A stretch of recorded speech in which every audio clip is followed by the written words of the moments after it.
जो सबसे बड़ा भय, मृत्यु का भय या जीवन के साथ जो चिपकाव है, मतलब जो जीवन जीना और जीना चाहते हैं, अभी जिया ही क्या है, हमने देखा ही क्या है दुनिया में, ऐसा सोचते हैं। मैं समाप्त ना हो जाऊं इस भय से, जीवन के हर क्षण में चिपक जाना। कई लोग बोलते हैं एक ही तो जिंदगी मिली है, जी लो अच्छी तरह इसको, क्या पता कल वो क्षण रहे या ना रहे। अरे भाई लोग, सबसे बड़ी बात यही समझनी है हमें कि ये क्षण ना रहे, इसीलिए ही आपको इस आध्यात्मिक की जरूरत है, आत्मिक ज्ञान की जरूरत है। ये क्षण नहीं रहा तो फिर क्या होगा? हमारा अभी उल्टा है कि मैं समाप्त ना हो जाऊं, इसलिए जितना बटोरना चाहते बटोर ले कुछ छूटे नहीं।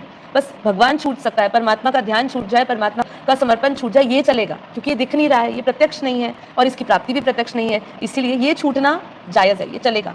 लेकिन ऐसा नहीं, यही तो है कि ये क्षण मिट गया, आत्मज्ञान से हम वंचित रह गए, तो हम कभी भी, अंतिम समय है, युग परिवर्तन नहीं, महाकाल का समय है, तो इस समय अगर हम लोगों ने ये नहीं जाना, आत्मज्ञान नहीं जाना और इसी क्षण को जीने में और बटोरने में सब कुछ लगे रहे, तो ये समझ लीजिए कि अगला जन्म भी होगा ना, तो हम लोग मुक्त नहीं हो पाएंगे, मतलब जन्म मरण से नहीं छूट पाएंगे।